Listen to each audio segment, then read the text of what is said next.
그런 연장선상에서 만약에 손흥민 선수가 지금 톱으로 계속 나오고 있는데 왼쪽으로 아예 위치를 박아서 나오게 되면 손흥민 선수 저런 부분들도 많이 해봤잖아요. 토트넘에서도 그렇고. 그럼요. 네. 어느 정도 유의미한 카드가 될 수 있지 않을까요? 그럼요. 만약에 왼쪽에 쓰되 활용법을 극대화하면 네. 왼쪽이 답이 되는 거잖아요. 근데 이제 언더래핑 혼용을 너무 안 하고 있는데 이것을 하면 대표팀 공격이 강해질 수 있다.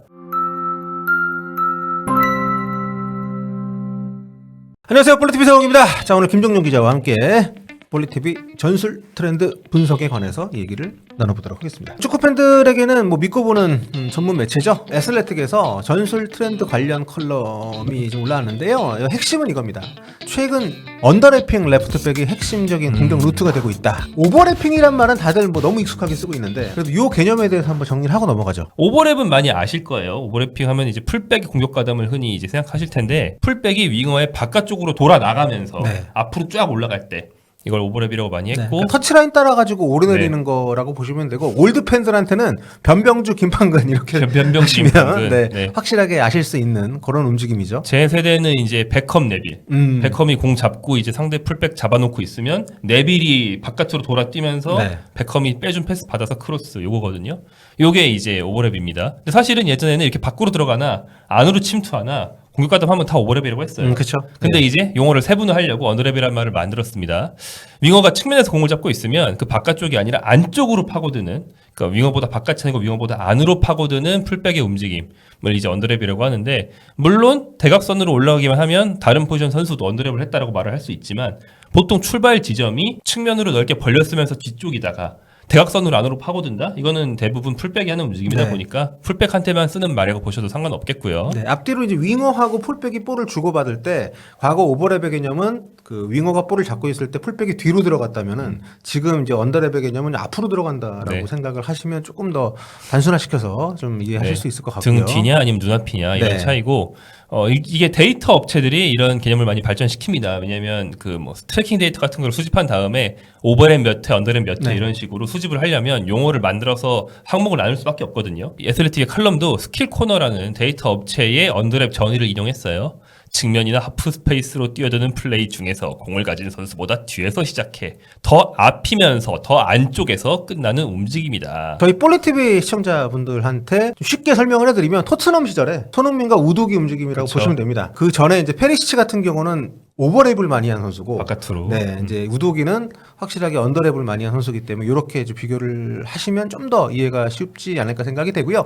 아무튼 저희가 이 언더랩에 대해서 좀 더 길게 말씀을 드린 것은 최근 프리미어리그가 풀백들, 특히 오늘 저희는 레프트백에 초점 맞춰가지고 얘기를 하고 있습니다만 레프트백들의 언더래핑이 눈에 띄게 증가를 했기 때문입니다. 맞습니다. 지난 7년간 통계를 내봤는데요. 올해가 가장 언더래핑이 많다고 그래요. 네. 그 오버래핑은 그래프를 보시면 정체예요. 매년 비슷한데 언더래핑 횟수가 꾸준한 우상향 그래프를 그려서 57% 증가했습니다. 그래서 과거에는 오버랩 대 언더랩 비율이 3대 1이었으면 지금 1.8대 1로 많이 격차가 줄어들었다. 그러니까 여전히 오버래핑을 더 많이 해요. 하지만 언더래핑 비중이 거의 뭐 3번에 1번 정도로 늘어났다. 예전엔 4번에 1번이었다면 상당히 큰 차이라고 할 수 있고요.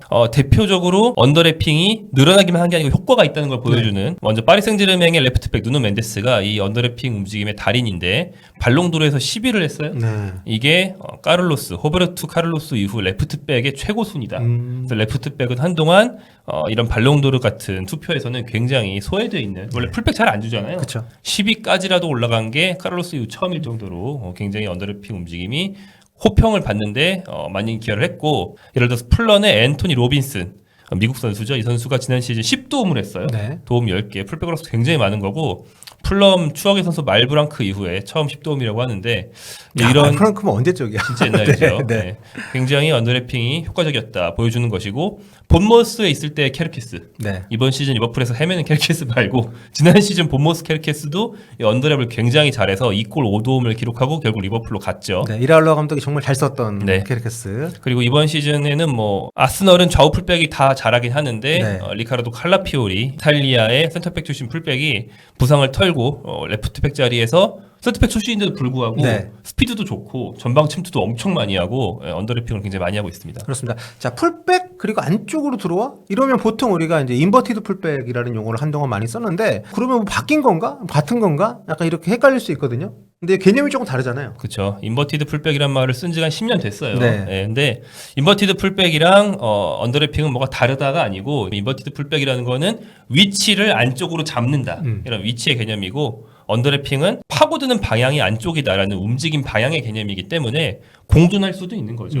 그렇죠. 네. 그러니까 인버티드 풀백 자리에 가 있던 선수가 언더래핑 움직임을 가져갔다. 이렇게 말할 수가 있는 거예요. 그러니까 인버티드 풀백이란 말을 쓸 때는 맥락상 네. 좀 더 정적인 전술, 예전 과르디올라 감독이 많이 하던 그런 전적인 대형에서 많이 쓴다면 언더래핑이란 말은 좀 더 역동적이고 속공을 많이 하는 전술에서 이 말을 쓸 수밖에 없습니다. 네. 이 언더래핑 개념이 많이 주목을 받고 있다는 것은 각 팀들이 볼을 탈취를 했을 때 그만큼 어떤 속도감을 중요하게 여긴다라고 봐도 되는 거죠. 네, 네. 지난 시즌 파리 생제르맹의 트래블 어떤 원동력이기도 했고 빠른 트랜지션, 공을 잡았으면 앞쪽으로 그냥 대충 뻥쳐놓고 일단 뛰는 게 아니고 현명하게 네. 굉장히 좋은 방향으로 전력 질주하는 선수가 반드시 있어야 된다. 이게 거기는 요즘 축구인데. 그렇죠. 오른쪽 하킴이 왼쪽에 누누 이렇게 네. 완전 뭐 압도적인 그런 강점을 발휘를 했던 포지션이었다고 할 수가 있겠는데 과르디올라 감독이 인버티드 풀백을 활용을 하면서 양쪽 사이드백을 좀 다른 성향의 선수들 썼잖아요. 뭐 왼쪽에 그바르디올 같은 경우에 인버티드 풀백이란 말을 유행시킨 계기는 이제 미드필더인 파비안 델프를 레프트백에 썼을 때 저거 빌드업 하려고 놓은 거구나. 네. 뭐 이런 식으로 많이 유행을 했었죠. 그 에슬레트 기사에도 보면은 뭐 그바르디올, 또 뉴캐슬의 댄번,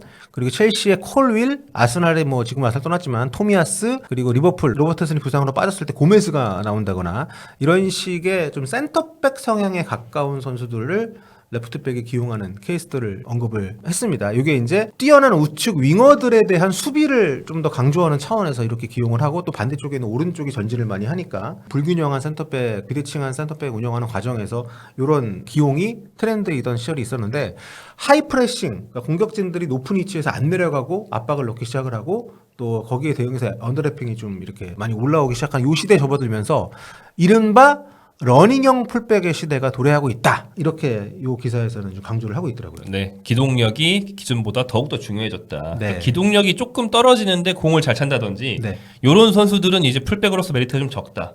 하필 요 트렌드일 때 알렉산더 아놀드가 레알을 가면서 주전 자리가 그렇게 확실하지가 않죠. 네, 그렇게 보시면 됩니다. 그 리버풀 팬들이 오신 리버풀이 정말 부진하지 않습니까? 거기에 관해서 이제 빌드업 과정이 좀 무너졌다. 뭐 이런 얘기들이 나오는 것하고도 좀 맥락이 통하는 부분이 있는 것 같아요. 살라의 최근 부진 같은 경우도 아놀드가 있을 때 아놀드가 뒤쪽에서 안으로 들어오면서 그런 역할들을 많이 해주면서 살라가 좀 더 크로스를 올린다든지 돌파를 한다든지 이런 여유가 있었는데 그런 부분이 더 막혔다. 뭐 이런 분석까지도 나오고 있는 상황인데 그만큼 지금 이제 언더래핑을 잘하는 선수의 존재가 뭐 오른쪽이 됐든 왼쪽이 됐든 점점 강조가 되고 있다고 보면 될 것 같고요. 그렇다면 왜 유리하다라고 볼 수 있는 걸까요? 그러니까 오버래핑과 언더래핑 네. 이렇게 두 가지 플레이만 비교해서 보자면 네. 시야의 차원에서 언더래핑이 유리합니다. 뭐냐면 아까 말씀하신 것처럼 오버래핑은 공을 가진 윙어 등 뒤로 도는 거고 언더래핑은 앞으로 뛰는 거잖아요.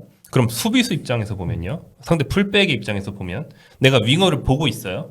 근데 이제 오버랩한 선수는 일로 지나가거든요. 네. 그러니까 보여요. 보고 따라가면 되는데 언더랩한 선수는 이 뒤로 지나갑니다.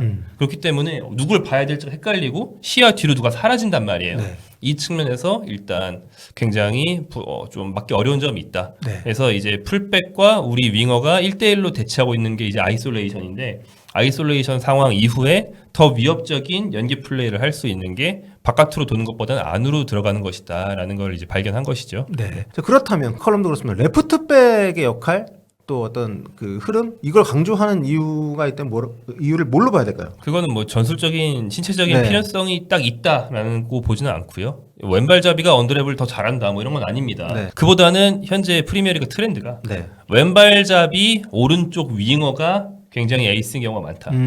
그래서 여기에 맞춰서 나머지 포지션들이 균형을 이루게 되는 경우가 많은데 그래서 이제 라이트백은 윙어를 보좌하는 임무에 한정이 되고 왼쪽에서는 풀백이 더 다양한 움직임을 가져갈 수 있게 된다는 공격적인 측면 그 다음에 상대 라이트 윙어가 강하면 우리 레프트백이 기동력이 좋아야 됩니다. 그럼 그 기동력으로 1대1 수비도 해야 되고요. 누누 멘데스가 공수를 다 잘하죠. 그런 선수가 있으면 공격할 때도 그 기동력을 활용하다 보니까 또 언더래핑이 하게 되고 공수 양면에서 맞물리는 측면이 있다고 볼 수 있겠고요. 프리미어리그를 보면 뭐 리버풀에서 살라, 아스널의 사카, 그 다음에 지금은 맨유로 가 있는 윤베모 이런 왼발잡이들이 공을 잡고 측면부터 이제 돌파에 들어오면서 안으로 들어오면서 공격을 시작한 팀이 많단 네. 말이죠. 근데 오른쪽 윙어가 드리블을 안으로 일단 치면서 들어오면 언더래핑은 할 공간이 안 나와요. 그쵸. 네, 이미 윙어가 안으로 쳤으니까. 그래서 당연히 이런 팀들의 오른쪽 윙어는 언더래핑을 덜 하게 된다는 것이죠.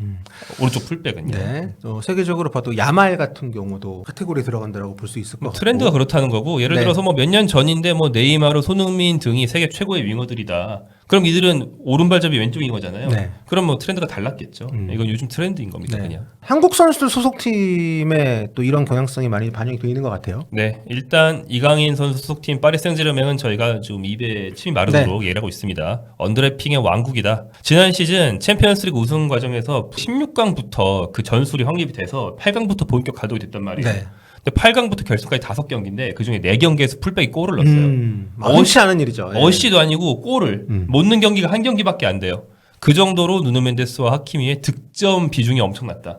굉장히 드문 일이고 파리 생제르맹은 그 이후로 이번 시즌에도 마찬가지로 두 선수의 공격력이 아주 불을 뿜고 있습니다. 토트넘 같은 경우에는 데스티니 우독이랑 손흥민의 관계를 생각하실 수밖에 없는데 네. 포스텍 감독이 플랜 B 없이 이미 상대가 읽고 있는데 그 자리에 다 수비가 진치고 있는데 우도기가 닥돌해가지고 답답해서 그랬던 거지. 부임 직후에 연승할 때는 우도기의 언더랩이 손흥민도 살리고 시도주가를 낸 기간도 있단 말이에요. 근데 이제 디테일 부족과 플랜 B 부족으로 안 먹혔지만 포스텍 전술에서 밝은 면 어두운 면 다 이제 우도기의 언더래핑이 상당히 많은 비중을 차지했다. 펜스가 오른발잡인데 왼쪽 풀백으로 기용을 해서 성과를 냈던 것도 어떻게 보면 이런 언더래핑 강조 흐름과 맞닿는 부분이 좀 있다고 생각이 실제로 들고요. 그런 움직임을 많이 가져가기도 하고요. 네. 네, 이번 시즌도 마찬가지입니다. 김민재 선수 소속돼 있는 바이에른 뮌헨 역시 또 관련해서 또 우리가 언급할 부분이 있습니다. 네, 뭐 여기도 이제 언더래핑의 왕국 2호인데 이번 시즌 그래요. 왼쪽에 루이스 디아스는 전문 윙어기 때문에 네.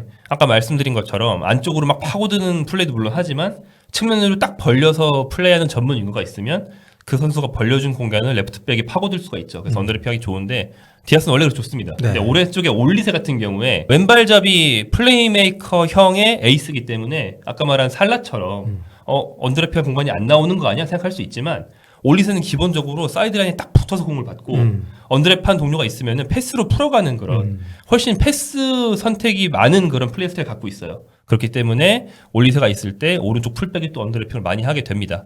최근 두 경기에서 그런 좀 경향성이 더 강조가 된 모습들이 있었죠. 진짜 극단적인데 네.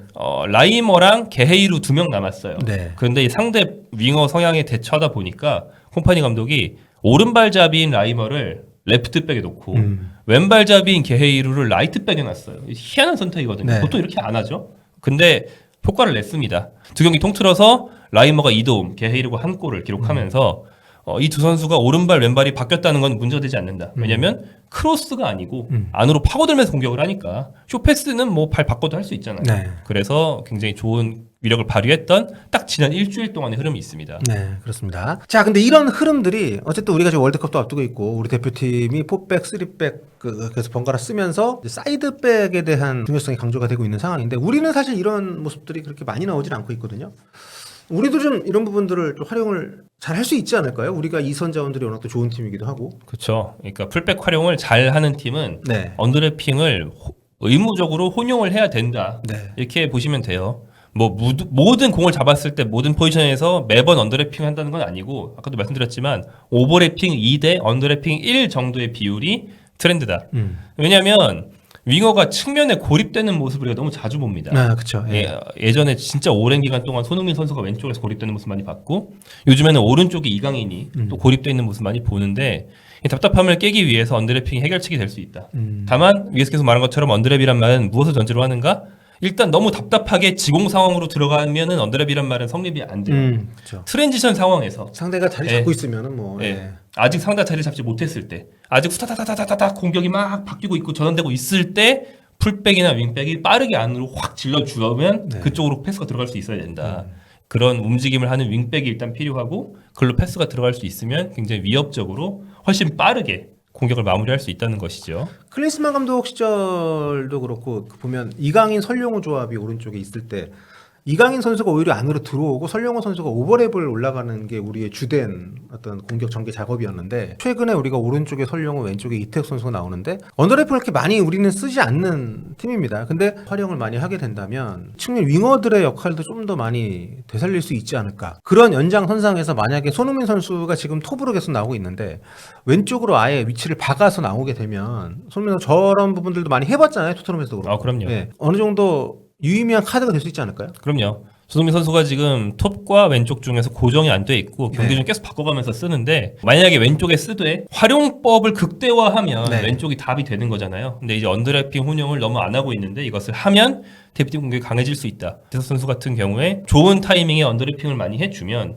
손흥민 선수가 한 3포지션 중에 한 번 정도, 네. 3번 중에 한 번 정도는 이태석을 위한 미끼가 되어주고 나머지 2번은 이렇게 상대가 다양한 패턴이 흔들리면 반대로 손흥민 선수가 들어가서 마무리를 할 수 있고 이렇게 다양한 패턴이 생긴다는 거죠. 너무 단조로운 패턴 때문에 공을 좀 끌다가 뺏기고 아니면 U자형 빌드업이 되고 이런 일들을 일찍 방지해버릴 수 있는 그런 효과가 있겠고요. 네. 3백도 잘하는 팀의 윙백들은 언더랩을 많이 혼용을 합니다. 대표적으로 3백 가장 잘하는 팀의 이런 사례가 아탈란타에서 뛰던 시절에 뭐 고젠스나 레버쿠젠에서 지난 시즌까지 뛰던 프림폰 같은 경우에 안으로 지르면서 기동력을 활용하거든요. 한국 대표팀에서 많이 나오지 않던 플레이지만 또 한 번 통하면 오버랩보다 더 위력이 강하다라는 장점이 있죠. 단순하게 봐도 오버래핑은 골대에서 좀 먼 쪽으로 들어가는 거고 크로스를 위해서 들어가는 거라고 보면 언더래핑은 좀 더 선택지가 많아지기 때문에 컵백이나 슛으로 바로 갈 수 있다는 네. 것이죠. 예, 그래서 이런 특성도 좌우에서 모두 활용할 필요가 있을 겁니다. 네. 3-4-2-1 포메이션에 대한 어떤 좀